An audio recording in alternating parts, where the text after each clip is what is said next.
Before the 2002 World Cup, Brazil, football's final boss, had been in back-to-back World Cup finals. He's missed it, and Brazil win the World Cup. Had won 2 of the last 3 Copa Americas. 3 para o Brasil. Had players winning Ballon d'Ors, breaking transfer records year on year, and had one of the most outrageous youth pipelines to ever exist. And yet, would you believe it, people did not believe in them.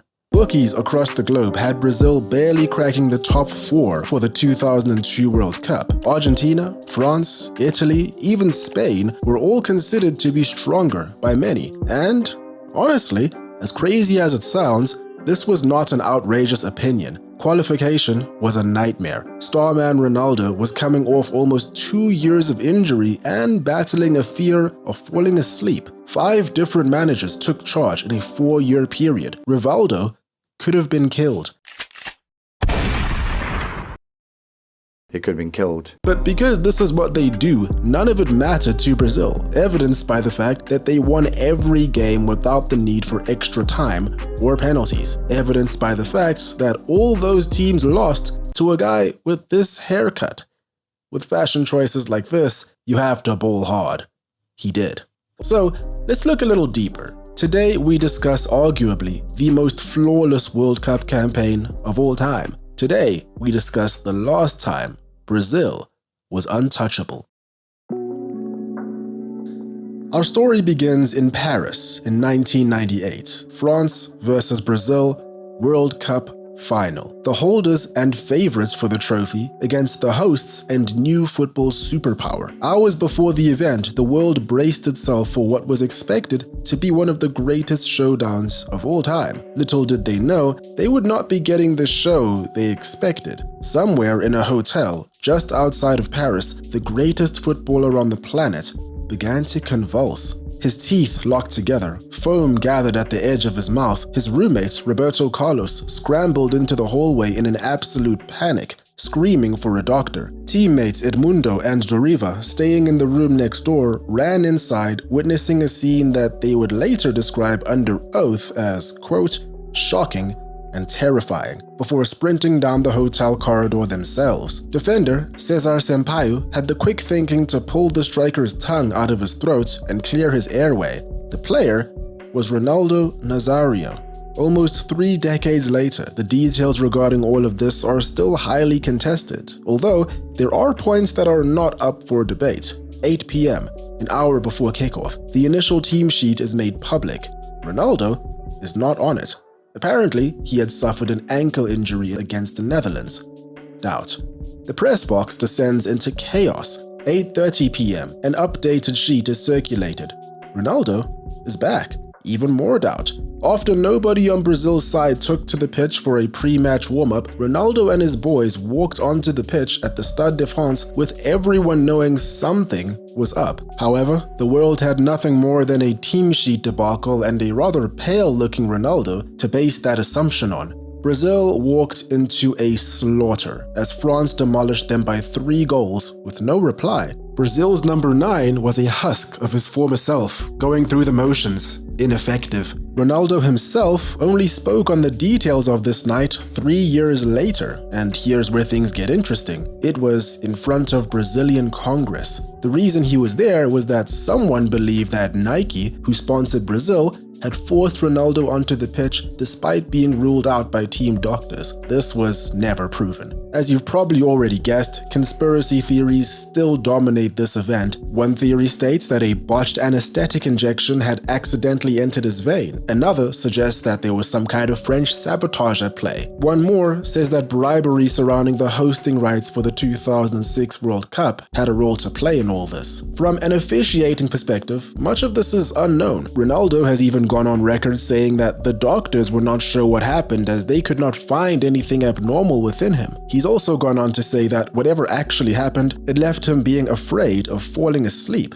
fearing that whatever happened may happen again. Thankfully, he notes that goalkeeper and friend Dida was his new roommate at future tournaments and helps take his mind off of things. In any case, the 98 World Cup was a freak incident, truly one of the biggest mysteries in the history of professional football. France were clearly a deserving winner, but whatever truly happened here clearly left an impact. Anyway, it was time to move on. But unluckily for the Brazilians, even though what they'd just been through was quite weird, over the next 4-year cycle, things would definitely get weirder. Brazil as a football nation are very well known for a phrase that has almost become mythical over the years: joga bonita, the beautiful game. However, many would argue that the country's football hasn't exactly embodied that phrase for a very, very long time now, and even more ironically, the team that arguably embodied the phrase more than any other iteration did not win anything. The iconic teams of 1982 and 1986, featuring the likes of Socrates, Zico, Serginho, and more, played the sport as an elevated art form. Many accounts will tell you that this was the Brazilian side that made them fall in love with football. Yet, between 1970 and 1989, Brazil won nothing. And many believe that it was this free-flowing style that was holding them back. After falling out to Italy in the 1982 second round, the belief was that beautiful football does not always win games. So, 12 years later, under the pragmatic Carlos Alberto Pereira, the national mentality shifted. Cafu, Brazilian defender and future captain and winner of the World Cup in 1994 with Brazil, once said that the reason that Brazil won in 1994 was because they embraced defense. Pereira operated on the simple premise that as long as they don't score, we're halfway there. So with attackers Romario and Bebeto, the other half would be a formality. In 1998, Brazil kept much of this principle, but a freak event scuppered it. Mario Zagallo, the manager in '98, is a manager that Brazil seemed to always call upon when needed. Winner of the '58 and '62 World Cup as a player, winner of the 1970 World Cup as the manager. Over his 40-year managerial career, he had 5 different stints with the national team under various capacities. But after the 1998 World Cup, it seemed he was done for good in that role. He wasn't, but he was for now. And with him went much of the structure the country had fostered for so long. But we do need to contextualize everything here, take the doom and gloom with a grain of salt. Like every major force, the slightest setback is often seen as a cataclysmic blip. Yes, there was managerial upheaval, from 2 managers between 1991 and 1998 to 5 separate managers in either permanent or caretaker roles between 98 and 2002. But at the same time, Seleção Canarinho were a nation that had just made the World Cup final for 2 years in a row. Between 1997 and 2007, Brazil won 4 out of the 5 Copa Americas available. Brazilian players populated the starting 11s of Europe's most prestigious clubs. Ronaldo won the Ballon d'Or in 1997, Rivaldo took it in 1999. The podium was frequently filled with Brazilians, and this was a trend that would go on for a very long time. Yet, if you're one that followed public sentiment, some would have you believe that they were faltering. Among the many reasons for this, I want to highlight 2 in particular: the 2001 Copa America and the 2002 World Cup qualifying campaign. Brazil's qualifying campaign was the stuff of nightmares. By July 2001, 13 of the 18 games had been played. Brazil had won 6 and were under real threat of failing to qualify entirely. A sizable reason for this was an injury suffered by Ronaldo while playing for Inter Milan, the latest in a long string of setbacks for him. First, at 19 years old, he tears a tendon in his right knee. Then, 3 years later, he partially ruptures the same tendon except this time in his left knee and misses about 5 months. He then returns and completely ruptures the same tendon in his left knee and misses 15 more months, missing almost the entirety of the qualifying campaign. It's probably what many would call hard luck. And then we have the 2001 Copa America, the only Copa that Brazil did not win in this period, and honestly, this is one of the wildest major tournaments to ever happen. I have absolutely no clue how it happened in the first place. Hosted by Colombia, this tournament was an administrative nightmare, played against the terrifying backdrop of a near 40-year civil war for control of the country. Before the tournament had even begun, bombs were going off in major cities. The vice president of the Colombian Football Federation, Hernán Mejía Campuzano, was kidnapped by rebels. Bayern Munich refused to allow forwards Giovanni Elber of Brazil and Claudio Pizarro of Peru to be released for the competition. Argentina, thought to be the strongest South American team at the time, withdrew from the tournament after their players received death threats. Canada, invited due to winning the CONCACAF Cup, read the room and decided they wanted absolutely no part in whatever was going on over here. Honduras, who took Argentina's place, were escorted into Colombia by the Colombian Air Force. Everyone had the same question on their mind. Why are we allowing this to happen? Initially, CONMEBOL thought the same thing. 10 days before first kickoff, the tournament was suspended, only for television networks and corporate sponsors to realize their pockets would be a little lighter if the cancellation stood. So, 6 days before kickoff, the game was back on. Brazil sent a disjointed, improvised squad into the chaos, and the chaos swallowed them whole. Many players simply refused or were not allowed to participate, and for the Seleção, this resulted in a quarter-final exit to Honduras, arguably one of the biggest upsets in the history of the entire tournament, a continental tournament which, by the way, is the oldest in world history. Remember, Honduras weren't even supposed to be in the tournament. Back in Brazil, you've probably already guessed that people were unhappy. Headlines were all singing the same tune. Quote, "You can't be serious. Historic shame. How much worse can it get?" Like I said, less than ideal. A detail I conveniently decided to omit was that 10 days before the Copa America, coincidentally as the tournament was being cancelled, Brazil appointed a new coach. He did not have much time to work with his team, and it showed. Following the Honduras exit, he stood before the press and laid himself bare. Quote, "I, Big Phil, will go down in history as the Brazil coach who lost to Honduras. It's horrible." Big Phil is known more formally as Luis Felipe Scolari. I don't need to tell you that the World Cup means a lot to Brazilians, so the expectation was that after the Colombian farce, Scolari would be sacked like those before him, but he stayed on, much to the dismay of the Brazilian public. Long story short, people did not like Luis Felipe Scolari. In fact, 1 month before the 2002 World Cup, The Guardian even described him as, quote, "one of the most unpopular coaches in Brazilian football history. From the outside looking in, perhaps that was hard to understand. His resume was stacked. 2-time Copa Libertadores champion with 2 different clubs, no less, Grêmio and Palmeiras, 1996 and 1999 respectively. He was brought in to save qualification, and even though it was tight, he accomplished his mission. The problem was that, although he was a winner, he made no effort to pretend he was interested in playing the kind of football that made Brazilians fall in love with the game. He was not there to play beautiful football. He encouraged tactical fouls. He criticized his team for not wasting enough time when protecting leads. He had no room for luxury players and made everybody contribute. Quote, 30 years ago, you had 1 or 2 players who would make a difference to the game.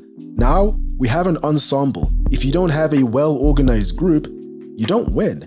Notably, all of this resulted in him refusing to call Romario up to the national team. Romario was 35 by 2001, but seeing as he was still the top scorer in the Brazilian league, perhaps his age meant little here. It was his attitude and discipline that was the problem. And for this omission, fans vandalized Scolari's car. And remember that this was on top of him already being public enemy number 1 for everything else I've noted before. But it seems this was not a problem for him. Scolari ignored them all. He instructed his players to ignore them all. Unsurprisingly, the public hated him for it. Nowhere was this loss of faith more evident than in the words of Pelé, a near godlike figure who will always be thought of as the greatest to ever do it by many. So, when Pelé publicly predicted Brazil would not go far in the 2002 World Cup, claiming that Argentina, France, Italy, and Portugal were his favorites, people listened. Of course, you should know that even though Pele's name carried a lot of weight, his predictions as a pundit had an alarmingly low strike rate. The Pele curse is very well known. He predicted that Colombia would go far in the 1994 World Cup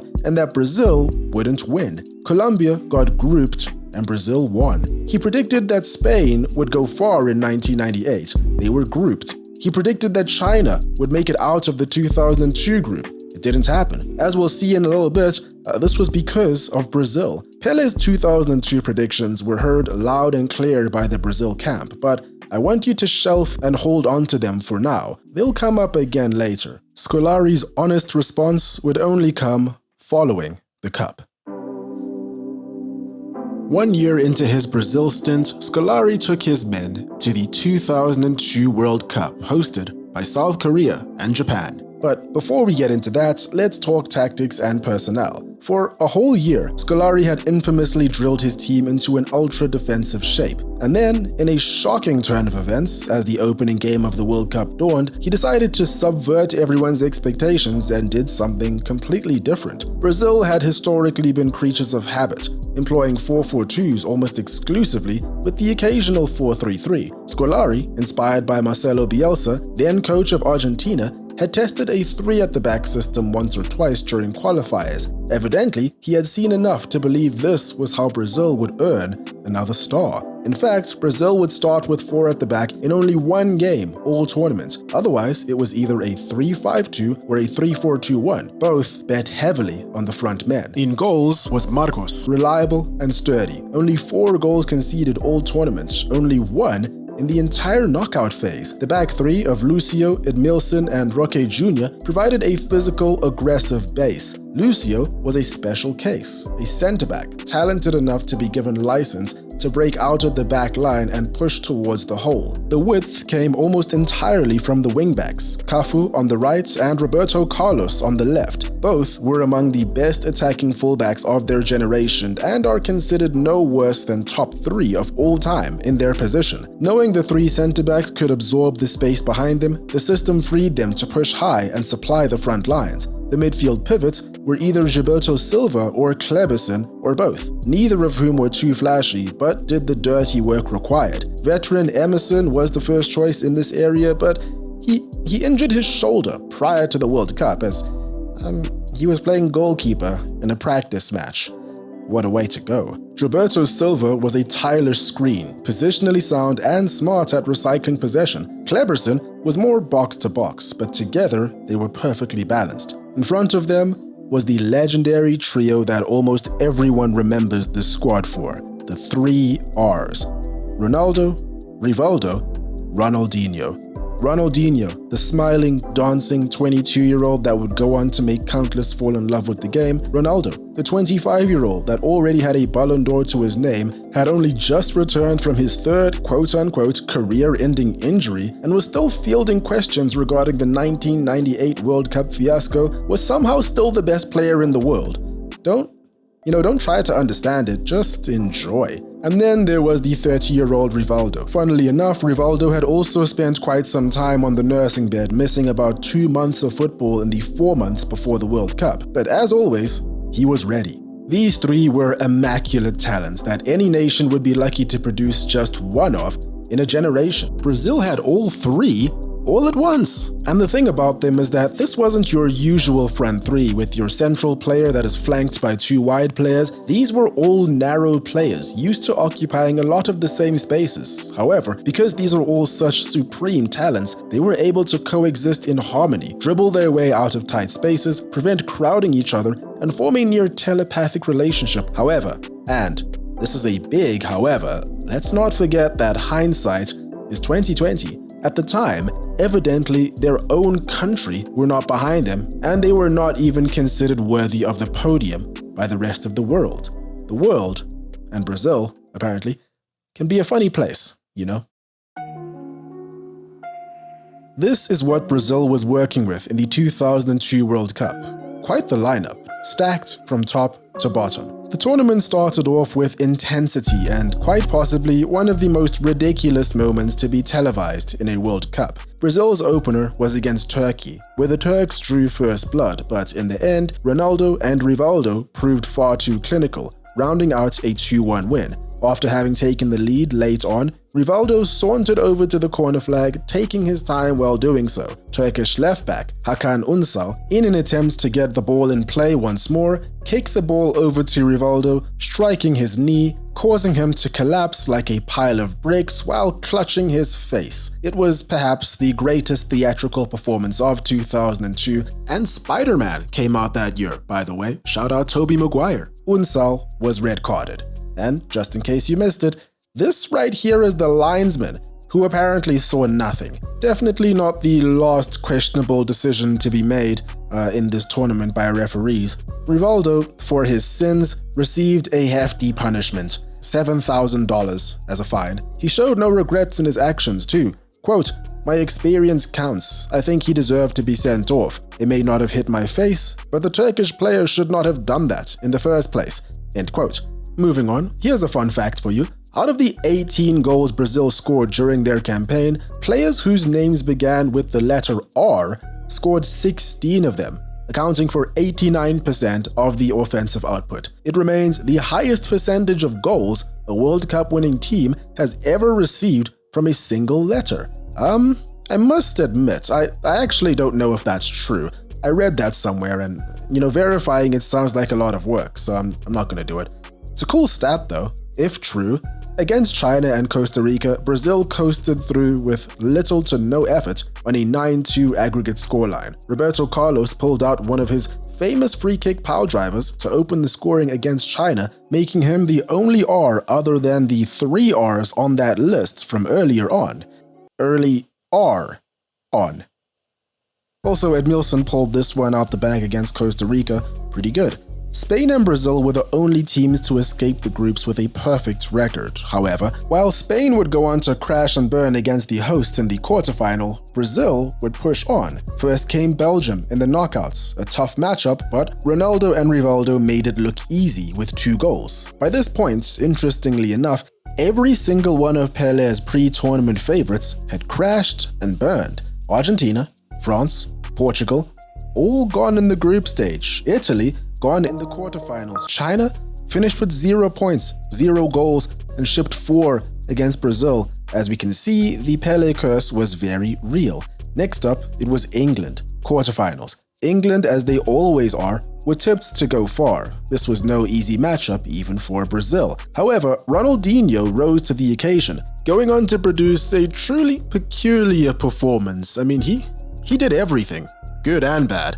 First came a mesmerizing winding run before assisting Brazil's first goal. 5 minutes later, a truly astounding looping free kick goal that nobody saw coming. And 7 minutes after that, a red card offense ending his game. Man was very busy that afternoon. But going back to the free kick, from 40 yards out, was it a cross? Was it a shot? If you're English, this was pure luck with an overhit cross. Sol Campbell called it fluky. Teddy Sheringham called it a mishit, claiming that it was a shame that England went out to, quote, a goal like that. According to David Beckham, quote, the goal was a fluke. It was a cross that ended up being a goal, end quote. If you're Brazilian, or if you're Ronaldinho, there was some luck involved, but not in the way the English think. He claims that himself and Cafu had seen England keeper David Seaman off his line and knew the shot was on. Only thing is that he was aiming for the other side of the net. It also wouldn't be the first time that Seaman's poor positioning had cost him in an England shirt. Here he is standing God knows where in a 1994 World Cup qualifier against the Netherlands. Who you believe doesn't matter. A goal is a goal. By the Final Four stage, the buzz around the cup began to really accelerate. Brazil were clear favorites by now, and with that came increased scrutiny, naturally, the bulk of which fell on the head of star man Ronaldo Nazário.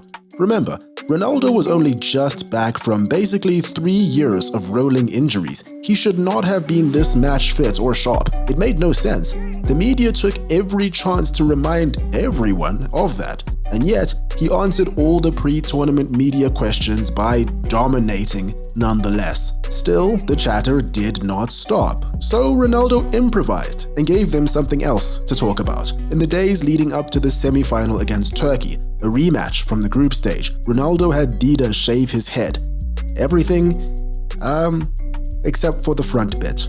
Of course, everyone immediately stopped talking about his knees and focused almost exclusively on his trim. Perhaps that was what Turkey's defenders were focused on as he walked through them and scored the only goal of the game. And now, all that stood in Brazil's way to glory was Germany, the joint second most successful team in World Cup history. Strangely enough, despite sharing a combined 170 World Cup matches and 7 world titles between them prior to kickoff, the two most successful nations in the tournament's history had never crossed paths in a World Cup before. At least not West Germany or a unified Germany. They did play East Germany in 1974, but that is not the same Germany people refer to when talking about the Stars. So, quite fittingly, this meeting came in a final. It must be said though that Germany were not at their strongest. Michael Ballack and Oliver Kahn, their star men, were doing a lot of heavy lifting for them. Ballack with 3 goals and 4 assists, Kahn with 5 clean sheets, resulting in him being awarded the Golden Ball for Player of the Tournament due to his heroics, the first and only goalkeeper in World Cup history to do so. Still, apart from an eye-catching 8-0 win in their opening game against Saudi Arabia, Germany had enjoyed an efficient, yet not quite as exciting campaign as Brazil. Each and every one of their knockout games was won by a goal to nil. There was even a case to be made that their win against the USA in the quarterfinals was rather fortuitous. The US outplayed them and were even denied a clear goal by a handball goal line clearance. No penalty was given either. And because of a second yellow card in the semifinals, Michael Ballack would miss the final. Also, spare a thought for Michael Ballack. That season, playing for Bayer Leverkusen, he was the runner-up in the Bundesliga, runner-up in the DFB Pokal, runner-up in the Champions League. So this World Cup final, there was a lot riding on it for him, and he wasn't even able to affect the outcome. All the same, as these things usually go, the final was not clear-cut for the majority of it, but after a tense 67 minutes, Brazil broke the deadlock. Quickly pouncing on a Kahn parry, who else but Ronaldo opened the scoring. 12 minutes later, he did it again. After a Rivaldo dummy, R9 hits a low-driven strike and there was no coming back from 2-0. The ghosts of Paris were no more. Brazil had won every game in their campaign without needing extra time or penalties. They had outplayed every team that stood in their way and done so in style. Once the first balls were actually kicked, there was no one else that was going to win this thing in the end. The 5th star was secured. It's always quite fascinating to see the public response before and after the tournament for major trophy-winning managers, as well as their own response to the doubters. Scolari was not the first triumphant manager to prove his local media wrong, and he would not be the last. We already knew that he was quite a blunt character. Nonetheless, some called him arrogant. And if you were one of the people that did so, you can't deny at the very least that his arrogance was well deserved. During his victory lap, he took aim at Pelé for obvious reasons. FIFA had Pelé present the Brazilians with their trophy before the customary lift. It seems that this was an unwelcome choice. Quote, "Pelé has done nothing as a coach, and all his analyses always turns out to be wrong. If you want to win a title, you have to listen to Pelé and do the opposite." Pelé did not believe in the players, nor in the coach, nor in Brazil's tactics. The players and the national team knew that if Pelé turned up there, he would not be welcome. He was at the trophy ceremony because he is the best player in the history of football. He is an idol to all of Brazil, but his analyses are worth nothing. Fair enough. 40 days after lifting the World Cup, Scolari dropped the mic and resigned from his position as head coach. There was nothing left to prove, and everyone knows it's always best to go out on top. In the years to come, Brazil would continue to produce world-class talent, but little did we all know that the age of the untouchable Seleção Canarinho was just about over. For whatever reason, no coach was able to get as much out of his nation's talent factory as many had done before, be it an increasingly competitive environment, the evolution of tactics, or plain and simple complacency. Nothing was ever the same. Scolari himself will be the first to tell you that times had changed. Safe to say the Germans got their revenge, on Brazil's home turf, no less. A story for another day. But this story was special. A team of superstars that lived up to the hype, a manager who was impervious to outside pressure, a flawless campaign with no hints of real controversy or corruption. Truly, in this moment, Brazil was unstoppable. And there we have it.